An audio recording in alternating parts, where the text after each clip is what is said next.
This is Disney World's newest brunch. The Edison in Disney Springs is now serving brunch on Saturdays and Sundays from 11:30 until 3. With so many amazing spots to grab a weekend breakfast at Disney Springs, is this one worth checking out? Let's go find out.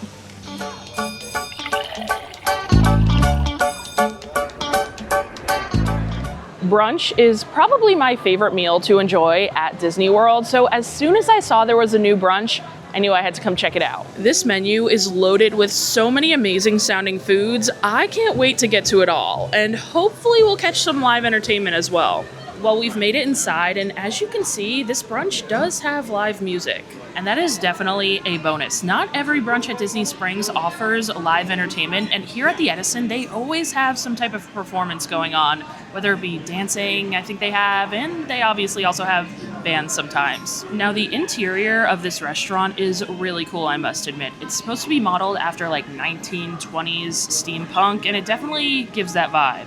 I actually do think it's probably one of the best themed restaurants around Disney World, but I always forget about this spot. Typically, nothing on the menu really excites me that much, and I just find there to be far better restaurants. But we have a new offering in this brunch, so maybe this brunch will get me here more often. Now, this brunch did just debut a couple of weeks ago, and I'm already seeing a lot of stuff on this menu I am really excited to try.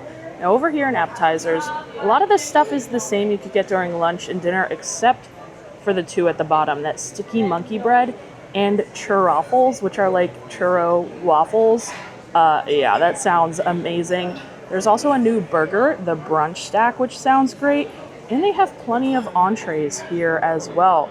For brunch, they have an avocado toast. They have a French toast, the early bird, which is like a chicken biscuit sandwich. They have chicken and waffles, another biscuit sandwich down there, and then a couple of other steaks and sandwiches as well. Sides, plenty of brunch stuff here, including brunch cocktails. After taking a look over those brunch cocktails, none of them really stood out to me. There's like a Bloody Mary, an Old Fashioned, and a mimosa.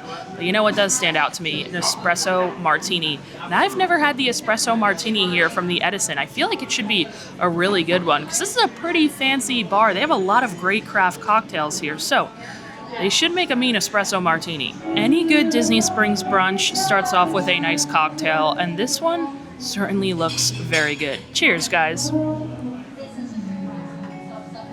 As soon as this was placed on the table, I knew it was going to be good. Just judging by the color of it, it looks perfectly dark. Judging by the thick layer of foam on top, looks perfect. We've got our 3 beans. This is a really solid espresso martini. There's not really any unique characteristics that makes this special to the Edison. However, it is like the perfect textbook espresso martini. Like if you look up an espresso martini in the dictionary, this is what it should look like and what it should taste like as well. Has a nice, strong espresso flavor. You can taste a little bit of that alcohol in there, which is really nice. It's not sweet, it's not syrupy, and it's super cold. They chilled this just right. This is a great classic espresso martini. I wish every classic basic espresso martini tasted this good. Now, I know we just went with the espresso martini, but like I said, they have a lot of really great sounding specialty cocktails here. I've had the Strawberry Fields forever, and I can confirm it is quite tasty, but look at all these. They all look very impressive, and where am I? Here we go. I noticed they have some seasonal drinks as well that I'm assuming change out, so I'll have to come back and try more of their drinks. I was just in the mood for an espresso martini today. Ooh, the Edison? Oh no, it has Buffalo Trace. I don't think I'd like that one. It looks good though. Now, I also ordered us a little breakfast appetizer, if you will, the sticky monkey bread. This has a house-made apple cinnamon brioche pull-apart with a toffee caramel for $16. They also had an option to make this tipsy by adding whiskey caramel onto this for an additional $3, but I can't bring myself to spend $20 on monkey bread, so we're just sticking with the regular serving. Now, I know this is a pull-apart bread, and we're kind of supposed to use our hands, but this would get very messy with all that caramel on there. So I want to kind of cut into this here. There is like a pool of caramel on the top of this. Oh my gosh. And look at that. As soon as I cut it into it, the caramel just dripped right inside. And just by cutting into it, I can tell this is like super dense here. There we go. We're pulling it apart with our knife. We've got plenty of that caramel on there. Let's give it a taste. This is not that great. I think it looks a lot better than it actually tastes, and I'm really glad I did not spend the extra money to upgrade to that whiskey caramel to make this around $20, because even $16 for this, I'm a little upset about, because it is really not great. I'm tasting some kind of burnt flavor. I'm not sure if that's coming from the caramel or if it's coming from like the bottom of the monkey bread itself burning, but it's super dry, super bready, and I can't believe I'm saying this, but it's also not sweet enough. To compare it to a cinnamon roll, it kind of tastes similar to that Gaston cinnamon roll that you get in Magic Kingdom, or it's similar in a way that it's just like a loaf of bread with not enough cinnamon, not enough sugar, not enough things to kind of make it sweet. And I know they said this was like an apple bread.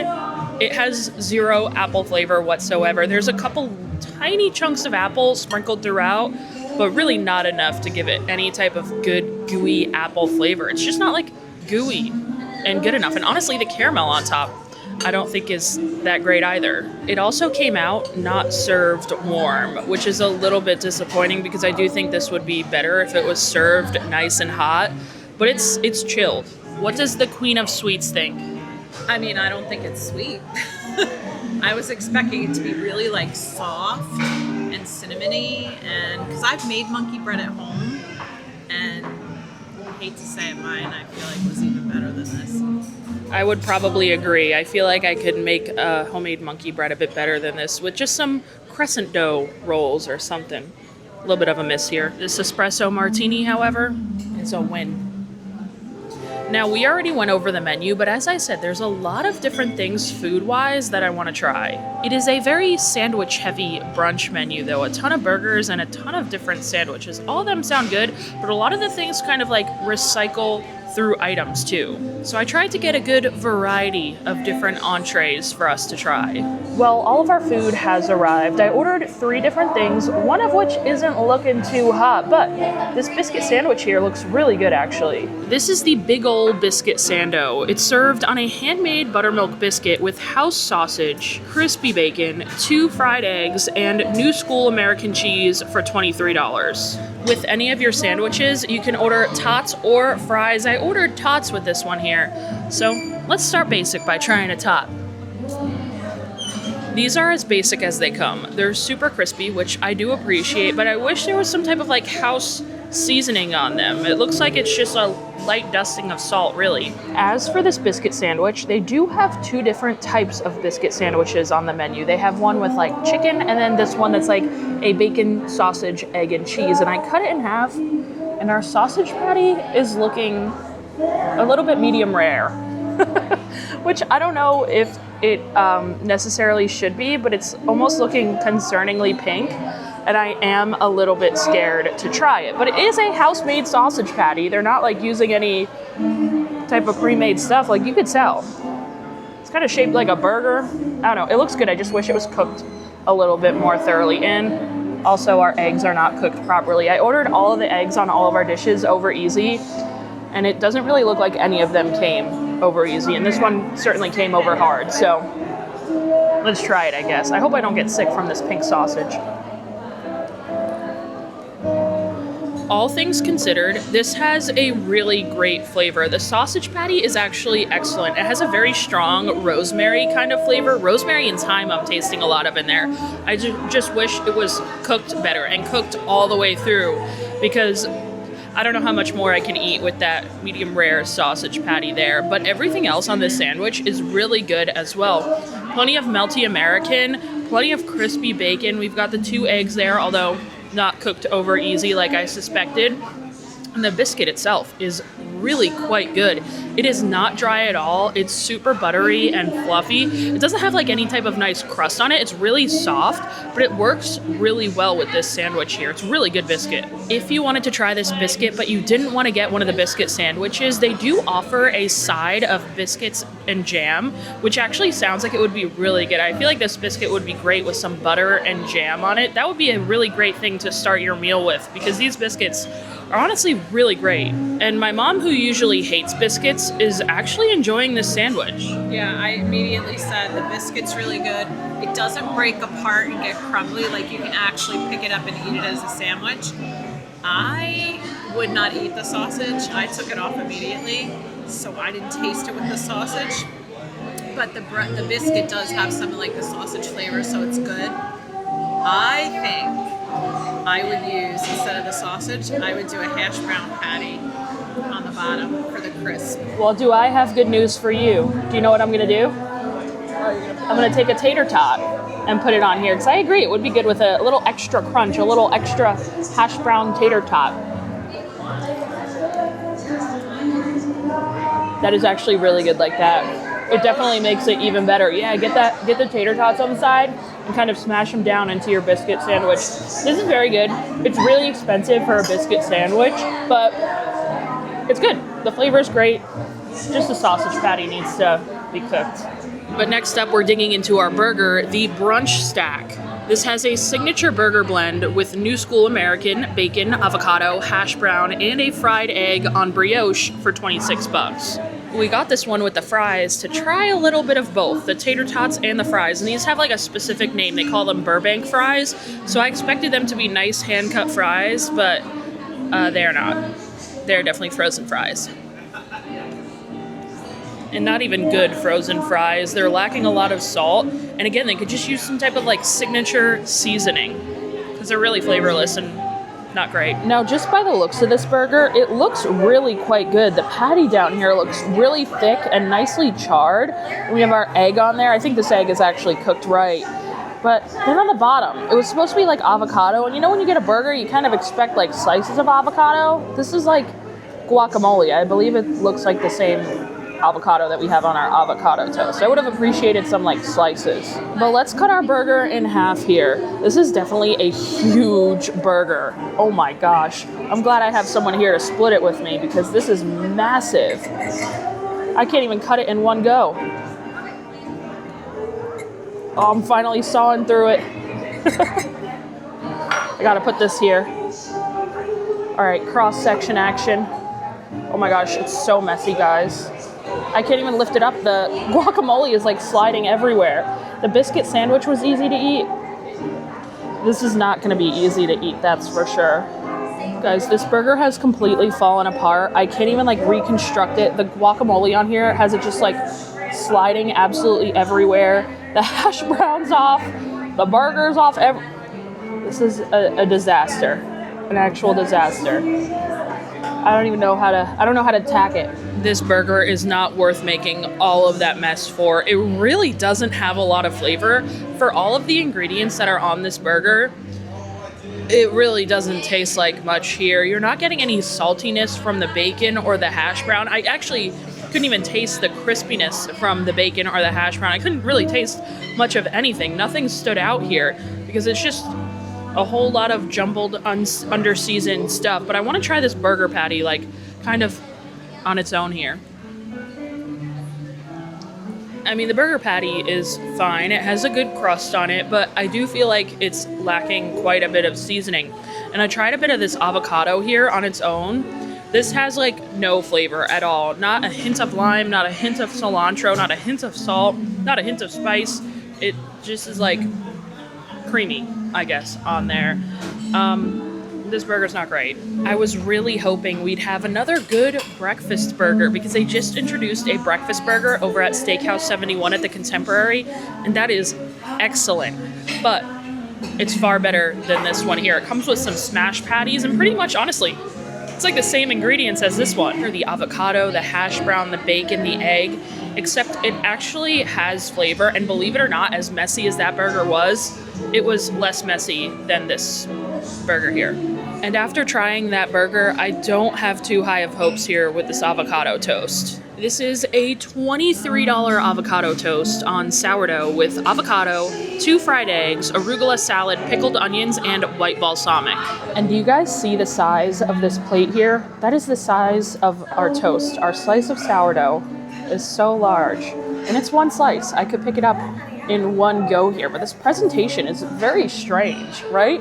We have the eggs on the avocado on everything, and we have the eggs on one side and the arugula on the other. So we have to kind of reconstruct this to get a little bit of everything in each bite. You know what the saving grace to this avocado toast is? That arugula salad on top. It's dressed in white balsamic, and actually plenty of it, and that white balsamic has an amazing flavor. It complements everything really nicely. The pickled red onion on there is great as well. It adds a nice tang. However, the egg is under-seasoned and the avocado is under-seasoned and not great. It just doesn't taste like fresh avocado whatsoever. It tastes like they mashed it last night and literally just mashed avocado and didn't put anything else in there with it. Like, it needs some flavor of some other lime, cilantro, again, salt, literally anything needs to be in there. But the balsamic from that salad, when you get a bunch of the arugula on there, you get that balsamic flavor, and then it's okay. I really don't care for this bread though either. It's really hard to kind of bite through, and it doesn't taste like sourdough. It just tastes like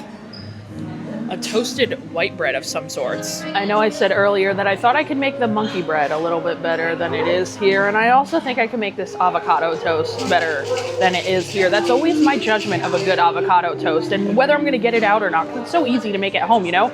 If I feel like I can make a better avocado toast at home, that's kind of my level of judgment, and I definitely feel like I can make a way better avocado toast at home, better than this one. Now we're done with all of our entrees, but I wanted to go back to the appetizer area here to order a little dessert. I am after those churro waffles. The churroffles are cinnamon sugar fried waffles with vanilla cream and dulce de leche for $15. This has been what I have been most excited to try today. When I saw these on the menu, that is when I decided I was going to come here and try their brunch.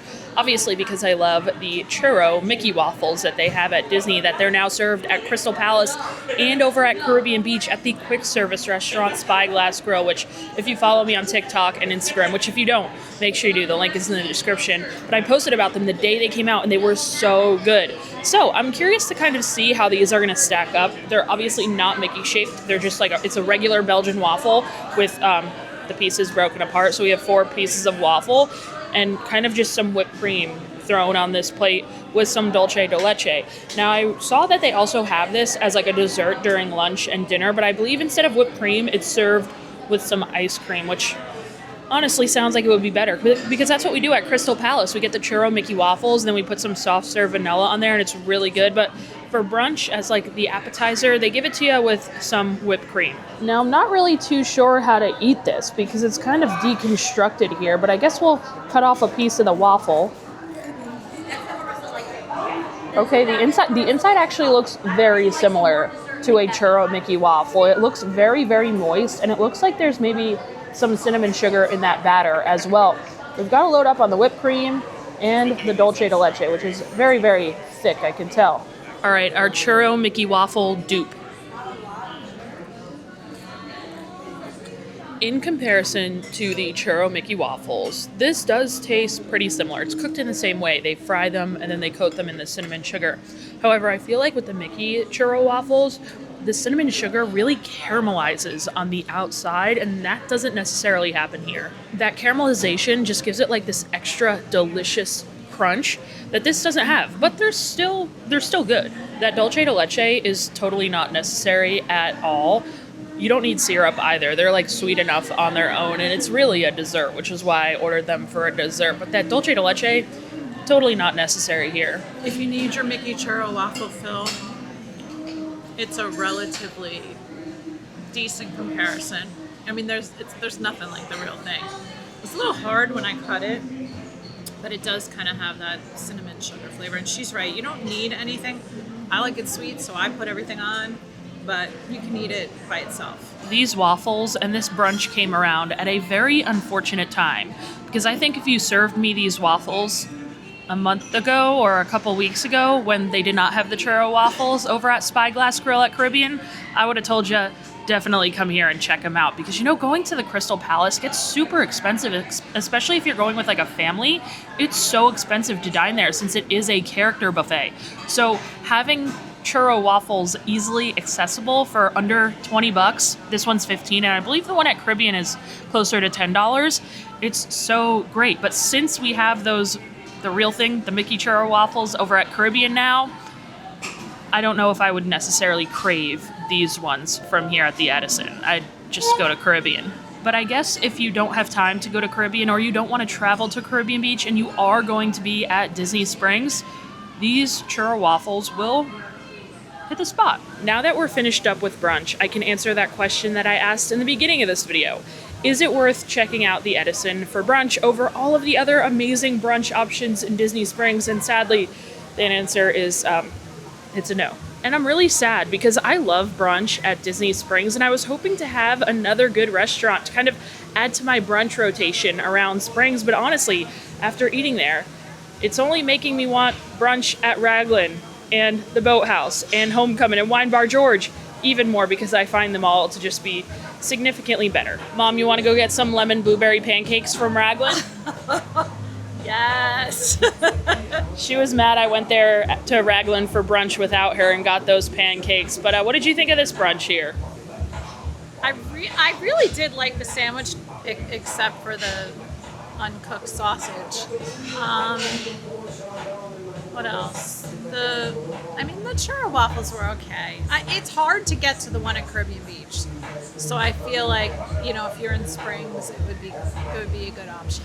Yeah, maybe I'll have to go back to the Edison again for lunch or for dinner. I haven't dined there for either of those meals in quite a long time, but brunch is going to be a skip for me. But let me know what you guys think. Are you guys fans of the Edison? Are you guys going to come check out brunch at the Edison? Let me know down below in the comments. But for now, I will leave you guys here. Thank you guys so much for checking out this video. Thank you to everyone over on Patreon. I really appreciate your support. As always, if you enjoy 100% honest reviews of Disney food, hit that subscribe button, and I'll see you guys in the next video. Bye.